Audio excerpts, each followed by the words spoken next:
ओम श्री गणेशाय नमः। ओम गुरुवे नमः। ओम श्री रामाय नमः। ओम श्री कृष्णाय नमः। ओम महादेवाय नमः। ओम श्री हनुमान देवाय नमः। आज हम लोग स्कंद 1 अध्याय 11 का 26वां श्लोक से शुरुआत करेंगे। श्रेय निवास यस्य उरः पान पात्रम मुखम दृशाम बाहव लोकपालनाम सारंगणाम पदम्बुजम। भगवान का वक्ष स्थल लक्ष्मी देवी का निवास स्थल है। उनका चंद्रमा जैसा मुख उन नेत्रों के लिए जलमात्र के समान जलपात्र के समान है जो सुंदर वस्तुओं के लिए सदैव लालायित रहते हैं। उनकी भुजाएं प्रशासक देवताओं के लिए आश्रय स्थल है और उनके चरण कमल उन शुद्ध भक्तों की शरण स्थली हैं जो भगवान के अतिरिक्त ना तो कुछ कहते हैं ना गाते हैं। सिद्ध आत्पत्र व्यजने उपस्कृतः प्रसून वर्षे अभिवर्षितः पथि पिशंगवासा वनमालय उपभोगन यथा अर्क उडुपचाप बद्धते। जब भगवान द्वारका के राजमार्ग से होकर गुजर रहे थे तब एक श्वेत छत्र तानकर उनके सिर को धूप से बचाया जा रहा था। श्वेत पंखों वाले चंवर अर्धवृत्ताकार में झल रहे थे और मार्ग पर फूलों की वर्षा हो रही थी। पीतांबर तथा फूलों के हार से वे इस प्रकार प्रतीत हो रहे थे मानो श्याम बादल एक ही साथ सूर्य चंद्रमा बिजली तथा इंद्रधनुष से घिर गया हो। प्रविष्टः तु गृहं पित्रो परिष्वक्त स्वमातृभिः वंदे शीर्षा सप्तदेव की प्रमुखा मुदा। अपने पिता के घर में प्रवेश करने पर उन्हें उनकी माताओं ने गले लगाया और भगवान ने उनके चरणों पर अपना सिर रखकर उन्हें नमस्कार किया। माताओं में देव की उनकी प्रमुख माताएं थीं। तहा पुत्रम अंकम आरोप्य स्नेह स्नुतः पयोधरा हर्ष विह्वलित आत्मनाम से चीशु नेत्र जले। माताओं ने अपने पुत्र को गले लगाने के बाद उन्हें अपनी गोद में बिठाया। विशुद्ध स्नेह के कारण उनके स्तनों से दूध निकल आया। वे हर्ष से विभोर हो गईं और उनके नेत्रों के अश्रुओं से भगवान भीग गए। अत अविशत स्वभवनम सर्व कामम अनुत्तमम प्रसादः यत्र पत्नी नाम सहस्राणी च षोडश। तत्पश्चात भगवान अपने महलों में प्रविष्ट हुए जो सभी तरह से परिपूर्ण थे। उनमें उनकी पत्नियां रहती थीं और वे 16,000 से अधिक थीं। पत्न्यः पतिम प्रोष्य ग्रह अनुपागतम विलोक्य संजात मनः महोत्सवा ततस्तु आरात सहसासन आशयात सकम वृत्ति विरीडितः लोचनहानन। दीर्घ काल तक बाहर रहने के बाद अपने पति को घर आया देखकर श्री कृष्ण की रानियां मन ही मन हर्षित हुईं। वे अपने अपने आसनों तथा ध्यानों से तुरंत उठकर खड़ी हो गईं। सामाजिक प्रथा के अनुकूल उन्होंने लज्जा से मुख ढक लिया और दृष्टि नीचे किए देखने लगी। अभी भगवान का आगमन का वर्णन ही चल रहा है यहाँ पे। और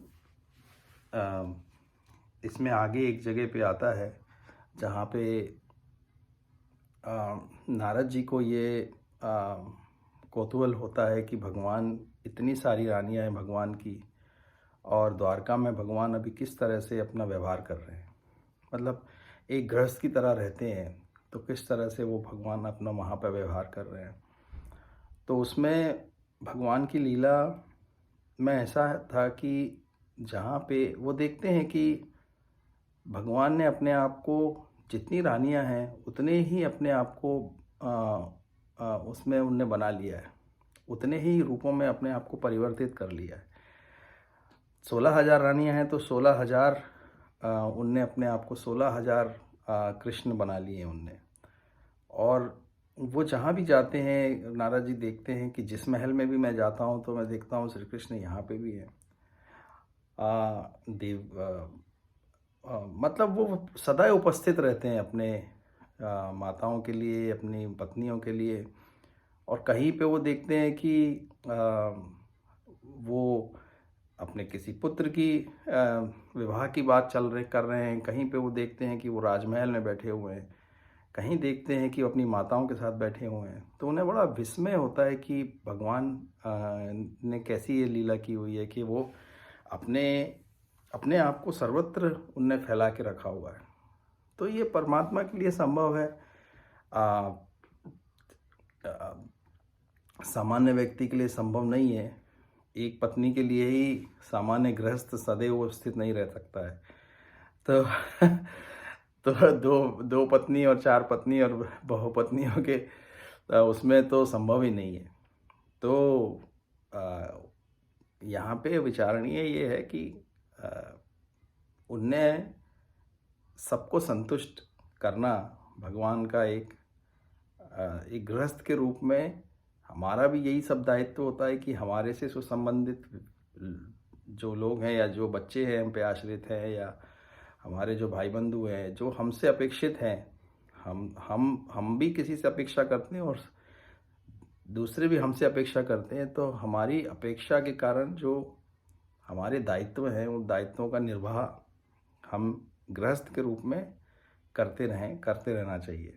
और यही भगवान ने हमको वहाँ पे ये दिखा के शिक्षा दी कि आप सदैव परमात्मा के ध्यान में तो रहो, लेकिन एक गृहस्थ के रूप में भी हमारा अस्तित्व है।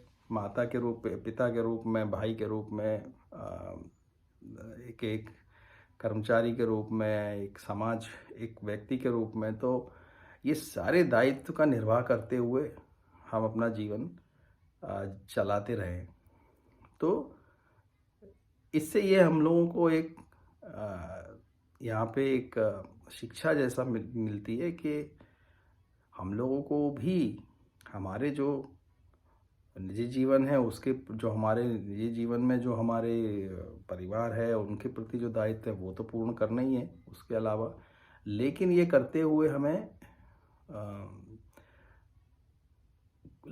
जैसे बोलते हैं ना कि सब कार्य करते हुए कार्य हो रहा है लेकिन करने के लिए कोई कार्य नहीं है, मन के लिए कोई कार्य नहीं है।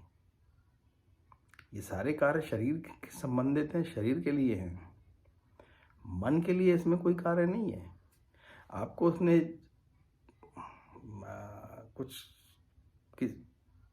अपने बच्चे के लिए विवाह का कुछ प्रबंध करना है, तो ये नहीं है कि मन के लिए कोई कार्य कि ऐसा ही होना चाहिए, उतनी समय में होना चाहिए, वहीं होना चाहिए। मतलब हम जो है इनको बहुत ज़्यादा अपनी इच्छाओं के रस्सियों से अपेक्षाओं को बांध देते हैं और वो बांध देने के कारण हम सोचते हैं कि वैसा ही होना चाहिए, वैसा ही होगा। जबकि ये करने से होता क्या है कि ये करने से हमारे अंदर चित्त के अंदर बहुत सारी वृत्तियां उत्पन्न हो जाती हैं और वो वृत्तियों के कारण दुख का अनुभव होने लगता है, क्योंकि हम माया के, भगवान की प्रकृति के अधीन हैं। और हम जब ये निश्चय ले आते हैं कि ऐसा ही होना चाहिए और इसी वक्त होना चाहिए और ऐसी तरह से होना चाहिए, तो ये माया से एक प्रकार का भगवान की प्रकृति के विरुद्ध एक प्रकार का जाना होता है कि प्रकृति जो सहजता से हो जाए, कार्य जो सहजता से होता है वही सही होता है। जहाँ पे बहुत प्रकृति के साथ द्वंद्व चल रहा है, साधारण उदाहरण में लें कि कोई व्यक्ति चाह रहा है कि उसके बच्चे का, बेटी का या बच्चे का एक विवाह एक इस जगह पे होना चाहिए और बहुत प्रयास के बाद भी बार बार वो चीज़ संभव नहीं हो पाती है, कुछ ना कुछ कारण से नहीं हो पा रही है, या और हम कोशिश कर रहे हैं कि वैसे ही होना चाहिए, हो ही जाना चाहिए, ऐसा होना चाहिए। तो उससे क्या हो रहा है कि एक प्रकार से आप प्रकृति जो आपको बार बार सामने दृश्य ला के दे रही है और दिखा रही है और वो को नहीं करने दे रही है वहाँ पे, तो हमें उनसे कुछ हिंट्स लेनी चाहिए कि भगवान की शक्ति मुझे क्या बता रही है इसमें।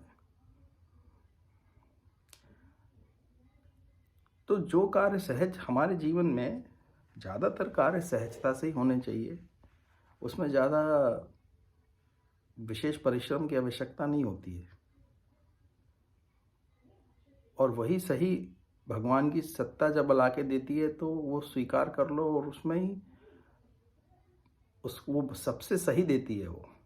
मतलब ये मेरा अनुभव अब तक ऐसा ही रहा है कि आपको जो प्राप्त करना है, प्राप्त कराना है, ये भगवान की शक्ति आपको जितनी जिस चीज़ की आवश्यकता है वो प्राप्त करा देती है, और सहजता से। भले ही वो नौकरी हो, भले ही वो घर हो, भले ही वो बाहर हो, घर कुछ भी हो, मतलब जो भी जीवन से जो ज़रूरी है, एक गृहस्थ के रूप में हमारे जो दायित्व हैं उनकी निर्वाह जो कराना रहता है, उसका जो हमारी जो दायित्व है। और आप देखें, एक संत हुए नरसिम्हदेव, नरसिंह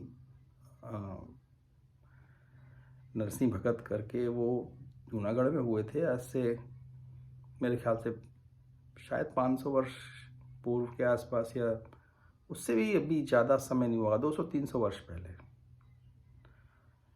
नरसिंह मेहता, ये जो गांधी जी जो भजन गाते थे ना कि वैष्णव जन तो तेने कहिए जी, पीर पढ़ाई पराई जाने रे, ये नरसिंह मेहता जी का लिखा हुआ भजन है। नरसिंह मेहता जो हैं भगवान के बड़े ही विचित्र भक्त थे वो। वैसे तो वो उनका पूर्वजन तो जो था वो देवताओं के जो सेनापति थे, मुचकुंद। जब कार्तिकेय जी नए सेनापति नियुक्त हो गए तो देवताओं ने मुचकुंद जी को बोला कि आपने हमारे लिए बहुत संग्राम लड़े हैं असुरों से, अब आप आराम कीजिए, अब हमको कार्तिकेय जी की प्राप्ति हो गई, अब आपने बहुत परिश्रम किया था, आप आराम कीजिए। तो वो जूनागढ़ में के पास एक गुफा के अंदर मुचकुंद जी जो है वो विश्राम करने चले जाते हैं। तो फिर मुचकुंद जी का ही जो जन्म हुआ उसमें वो नरसिंह मेहता के रूप में हुआ। और नरसिंह मेहता जी का ऐसा था कि उनकी कथा सुनने जैसी है। भगवान के ऐसे भक्त थे कि भगवान ने साक्षात उनको दिव्य द्वारका में उनको अपने पास रखा 1 महीने तक। भगवान महादेव उनको भगवान की रासलीला में लेके गए नरसिंह मेहता जी को, और रासलीला तक में नरसिंह मेहता जी जो है भगवान के उसमें उत्सव में हुए, भगवान महादेव लेके गए उनको। तो उनका जो जीवन था, उनका एक गृहस्थ जीवन था। उनकी बेटा था, बेटी थी, उनकी पत्नी थी, लेकिन उनके पास कोई सांसारिक रूप से कोई क्वालिफिकेशन नहीं थी, कोई शिक्षा नहीं थी, कुछ भी नहीं करते थे वो। मतलब उनका बड़ा भाई जो था वो बड़ा दीवान था जूनागढ़ रियासत में, और वो अपने भाई के आश्रित रहते थे। लेकिन उनके बच्चे की शादी, उनकी बेटी की शादी भगवान श्री कृष्ण, हर चीज़ भगवान श्री कृष्ण के ऊपर आश्रित होकर करते थे वो। और ऐसी उनका जीवन का हर चीज़ ऐसे कराया भगवान ने जिसकी कल्पना देवता भी नहीं कर सकते। नरसिंह मेहता जी का ऐसा था। मतलब उनका जो बेटा था, उनके बेटे का जो विवाह हुआ तो उनके पास कोई सामग्री नहीं। उनका विवाह जब हुआ तो किसी बहुत बड़े धनवान परिवार में हुआ, और उनने तो भगवान का भजन कर रहे हैं। मतलब उनकी बेटे का विवाह और बेटी का विवाह, तो बेटी का विवाह जब हुआ था तो उनके पास कुछ देने के लिए कुछ भी वो नहीं था। तो इतनी विचित्र विचित्र घटनाएं होती थी कि मतलब जब बारात आती है, अब उनकी पत्नी उनको बोल रही है कि बारात आने को लग गई है वहाँ पे और आप अभी भजन में लगे। वो भजन ही करते रहते थे पूरे टाइम भगवान का। उनके पास एक तानपुरा होता था, तानपुरा पे वो भजन करते रहते थे जैसे मीरा जी करते थे, और बहुत सुंदर सुंदर भजन करते थे वो। तो वो सिर्फ क्या करते थे, श्री कृष्ण को बोल देते थे। तो एक कथा ऐसी आती है कि मतलब जिस घर में उनकी बेटी की शादी होती है तो वो जो लड़का रहता है वो बड़े धनवान परिवार के रहते हैं। तो वो जब उनका बारात को ठहराने के लिए जो व्यवस्था करनी रहती है, तो भगवान श्री कृष्ण स्वयं उनके वो जाते हैं, उनको पूरा ऐसा बेहतरीन व्यवस्था करते हैं कि कोई राजा का भी ऐसी व्यवस्था नहीं होती होगी। और जब वो उनके पिता और लड़के के पिता और लड़के लोग बारात वाले आते हैं, तो उनको जाके वो रिसीव करते हैं उनको, कृष्ण जी, और ये बोल के करते हैं कि मैं नरसिंह भगत जी का सेवक ही हूँ, और उनने आप मेरे को आप लोगों को के भेजा है, आप लोग आइए। और ऐसी व्यवस्था करके सब श्री कृष्ण करते हैं, सब, उनको तो पता भी नहीं होता है। बाद में वो लोग बोलते हैं कि इतनी अच्छी और इतना दान, इतना धन और इतना पुरस्कार लोगों को, जो उनके पूरे गांव को सोने के सिक्कों से उनको मतलब इतना धन देते हैं उनको सब जो लोग आए हुए होते हैं, उनके गांव के लोगों को, सबको, कि उनको आश्चर्य होता है कि इनके पास ऐसा कितना इतना आया कैसे। नरसिम्हा जी को तो, जबकि वो बहुत गरीब, अथाह गरीब रहते हैं वो। तो ये जो बोलते हैं ना कि भगवान योग क्षेमम वहम्यहम, तो बोलते हैं कि योग क्षेमम वहम्यहम में जो मेरा भक्त होता है उसका योग क्षेम तो मैं वहन करता ही हूँ। तो जो अध्यात्म लेवल पे, अध्यात्म के स्तर पे जो योग क्षेम वहन करना है वो तो भगवान करते ही है, वो तो भक्ति में होता है। लेकिन जो सांसारिक है, गृहस्थ का है, योग क्षेम वहन, उसका भगवान सांसारिक रूप में भी करते हैं। तो ये भगवान का ये एक, और भगवान विचित्र रूप से करते हैं।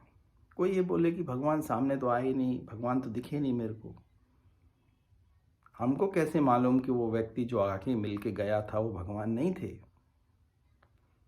हजारों लाखों ऐसी घटनाएं हर दिन होती हैं भक्तों के जीवन में कि उनकी किसी चीज़ की आवश्यकता होती है और उनको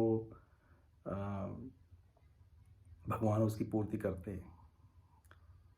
कोई बोलता है कि वो व्यक्ति दे गया, पता ही नहीं कौन था, अचानक कहीं से किसी राशि की प्राप्ति हो जाती है, अचानक कहीं से कोई व्यक्ति पुराना मिल जाता है। वो मतलब वो किस तरह से करते हैं वो भगवान की, उसको हमारी बुद्धि उसको पकड़ नहीं पाती है, मनुष्य की बुद्धि नहीं पकड़ पाती। वो उसको एक मात्र वो समझ लेती है कि अरे ये तो कोई संयोग होगा, ऐसा संयोग मान के हम उसको छोड़ देते हैं। हम लोग ये नहीं मानते कि वो संयोग नहीं था, वो भगवान स्वयं थे। वो भगवान स्वयं थे। हमने उसको एक विशेष व्यक्ति मान लिया, ऐसी मान लिया कोई व्यक्ति था, वो आया था द्वार पे, वो दे के चला गया, छोड़ के चला गया। ये लो, ऐसी कई कथाएं हैं, आप देखना लोगों के जीवन में आती। हमारे जीवन में भी कई कथाएं ऐसी होंगी जिसमें अगर हम पीछे जाके देखें तो कभी कोई बुरा समय आया होगा, तो कोई व्यक्ति ऐसा समय आया होगा कि पता नहीं क्या होगा, तो अचानक कहीं से कोई मदद आ जाएगी। हम लोग अगर किसी वक्त कॉलेज से समझो बाहर आ रहे हों, रात हो गई हो, और हमको याद है हम लोग कॉलेज में जब हिंदू मुस्लिम का दंगा हो गया था, तो उस वक्त कोई साधन नहीं था घर आने का, शाम हो गई थी और लौट रहे थे और ऐसा लग रहा था शहर जल रहा है पूरा। अब ऐसे समय में अचानक कहीं से कोई व्यक्ति आ जाना, वो लिफ्ट दे देना स्कूटर के ऊपर या अपने ऊपर, और चलो बेटा मैं छोड़ देता हूँ आपको वहाँ तक, घर तक। तो हमको क्या मालूम कि वो जो व्यक्ति आया था वो हनुमान जी नहीं थे, है ना, या भगवान स्वयं नहीं आए थे। तो ये भगवान का ये एक स्वभाव है कि वो पता नहीं चलने देते, उस वक्त बुद्धि पे माया का पर्दा डाल देते हैं और अपना कार्य कर देते हैं। हम लोग ने अपने जीवन में जो भी प्राप्त किया है, ज़्यादातर सबको ऐसा लगता है कि उन्होंने अपने पुरुषार्थ से प्राप्त किया। पुरुषार्थ से प्राप्त नहीं किया है, कृपा से प्राप्त किया है। हर व्यक्ति जीवन में जो भी सांसारिक समृद्धि प्राप्त जिसको भी हुई है वो किसी की कृपा से प्राप्त हुई है। कोई व्यक्ति बोले कि कृपा से कैसे प्राप्त हुई है, हमने तो बहुत मेहनत की थी, है ना। तो हम ऐसे बोल सकते हैं कि आपके से ज़्यादा मेहनत करने वाले, आपसे ज़्यादा विद्वान, आपसे ज़्यादा साधन संपन्न लोग संसार में पड़े हुए हैं जिनको ये व्यवस्था प्राप्त नहीं हुई है। हम ऐसे कह सकते हैं कि इसीलिए आपको क्यों विशेष रूप से वो प्राप्त हुआ, इसका मतलब कृपा थी, क्योंकि आपसे ज़्यादा अच्छे हर प्रकार से ज़्यादा सांसारिक दृष्टि से देखने पे ज़्यादा गुण होने के बावजूद भी वो व्यक्ति जो स्थिति हमको प्राप्त है वो स्थिति उनको प्राप्त नहीं है। तो इसका क्या मतलब है? सीधा सीधा कृपा, क्योंकि उनने भी उतनी उससे ज़्यादा मेहनत की हुई है, पुरुषार्थ किया हुआ है। उनका पुरुषार्थ फलीभूत तो नहीं हुआ, हमारा थोड़ा सा पुरुषार्थ फलीभूत हो गया। पुरुषार्थ इसीलिए भगवान ने बोला है ना कि कर्मण्यवाधिकारस्ते मा फलेषु कदाचन। आप कर्म जो करते हैं सब जीव, उसके फल की जो कर्म का फल उत्पन्न होता है वो उत्पन्न होना, उसको देना, वो मेरे अधीन है। हमारे कर्म का जो फल उत्पन्न होता है उसको देना, वो होगा या नहीं होगा और कब होगा उसकी समय सीमा निश्चित करना, उसका एक समय किस वक्त होगा, किस समय होगा, कैसे होगा, ये सब कुछ भगवान के अधीन होता है। ये मनुष्य के अधीन नहीं होता। मनुष्य के अधीन सिर्फ इतना होता है कि हम अपना कर्म करें, और हम सभी करते हैं, ऐसा नहीं है कि हम नहीं करते। सभी जीव कर्म करते रहते हैं, बहुत कर्म करते हैं, बहुत पुरुषार्थ करते हैं, बहुत थक जाते हैं, मानसिक रूप से भी और शारीरिक रूप से थक जाते हैं, लेकिन हर व्यक्ति को उसके कर्म का फल प्राप्त नहीं होता। और कुछ व्यक्ति ऐसे होते हैं कि जिनको बिना कुछ किए कर्म का फल प्राप्त होता है।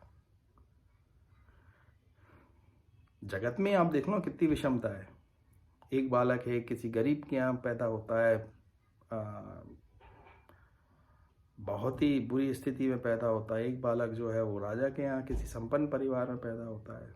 यही विषमता उत्पन्न हो गई ना उन दोनों के। अब कैसे हम बोलेंगे कि ये उसने क्या ऐसा किया था कि वो वहाँ उत्पन्न हो गया और इसने क्या किया था कि वो वहाँ गरीब के यहाँ चला गया।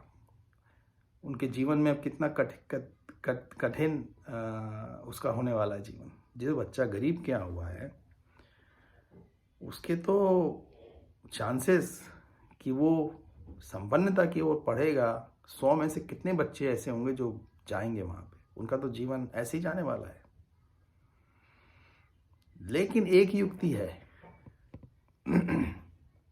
अगर कोई अथाह गरीब के यहाँ भी जन्म ले ले और वो दिव्य गुणों से युक्त हो जाए, दिव्य देवियों से, जिनका हमने पिछले बार स्मरण किया था, देवियां जो हैं,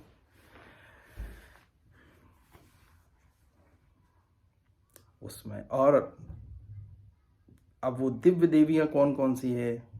संतोष की देवी है, शांति की देवी है, लक्ष्मी जो 8 लक्ष्मियां हैं उसमें धन की देवी है। धन तो अभी नहीं है उसके पास। देवी जो अभी बोलते हैं ना कि दुर्गा सप्तशती में एक जगह पे श्लोक आता है कि ये जो भगवान की शक्ति है, माया है, ये दरिद्रता के रूप में भी जीवन में आती है। किसी किसी के लक्ष्मी के रूप में ही नहीं आती है, दरिद्रता का रूप भी धारण करती है, वो बीमारियों का रूप भी धारण करती है। वो ये जो महामारी जो होती हैं, महामारी का रूप भी देवी का रूप है। जब दुख देने आती है वो ऐसे रूप में कई रूप रख लेती है वो। तो कोई नहीं चाहता वैसे देवी को उस रूप में देखना। जैसे माँ होती है ना, वो शिक्षा देने के लिए माँ का रूप तो अच्छा रखती है, लेकिन बालक को कठिन रूप भी रख के शिक्षा देती है। तो वो देवी का कठिन रूप है वो। तो लेकिन हम अगर अपने, एक कोई व्यक्ति है गरीब परिवार में जन्म हुआ है उसका, तो इसका ये मतलब तो नहीं है ना कि वो धर्म से नहीं जी सकता, स्वच्छता से नहीं जी सकता, स्वच्छ विचारों से नहीं जी सकता, प्रेम से नहीं जी सकता, शांति से नहीं जी सकता। ये सारे दिव्य गुण है ना।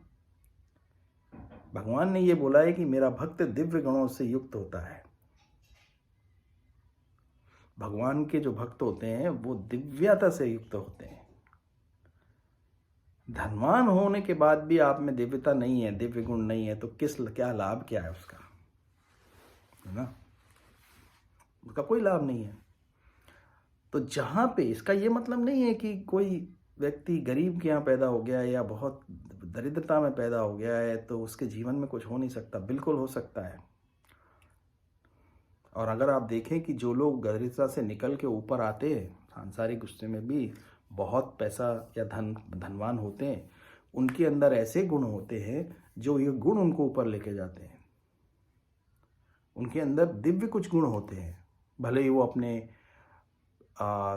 जो भी काम करते हैं उसमें वो पहले तो मेहनत करते हैं लेकिन आलसी नहीं होते। आलस्य एक तामसिक गुण है, तो आलस्य नहीं होना वो एक दिव्य गुण है। अपने जो भी व्यवहार होते हैं उसमें वो निष्कपट होते हैं कि किसी के साथ ज़्यादातर ऐसे व्यक्ति, क्योंकि वो अपना व्यवहार जो है, भले ही वो बिजनेस हो, भले ही जो, या पढ़ाई में अपनी बुद्धि का उपयोग करते हैं, विवेक का उपयोग करते हैं। भाई जो वस्तुएं आपके सामने हैं, तो अगर वो प्रमाद में जाएगा, उसने अपने विवेक का उपयोग प्रमाद में गया, अब ऐसे माहौल में है जहाँ पे सब तरह की बुराइयाँ चारों तरफ से है, तो वो ज़रूर उन बुराइयों से दूर अच्छाई की तरफ गया होगा। उसने पढ़ाई की होगी, उस समय में अपना समय व्यर्थ नहीं किया होगा, नष्ट नहीं किया होगा, तभी वो आगे बढ़ा होगा। ऐसा नहीं होगा कि वो आलस्य कर रहा है, प्रमाद कर रहा है, सारे दुर्व्यसन कर रहा है और प्रकृति उसको, भगवान की शक्ति उसको, भगवान, उस संसार में तो सब संभव है, उसकी लॉटरी खुल सकती है, लेकिन चांसेस बहुत कम है। तो दिव्य गुणों के होने से दूसरों का ख्याल रखता होगा। दया रूपेण संस्थिता, दया के रूप में स्थित है ना माँ। तो जो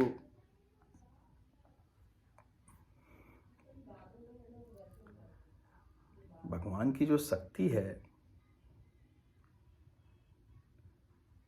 वो दया के रूप में भी स्थित है। तो अगर उसके हृदय में दया है तो वो एक दिव्य गुण है।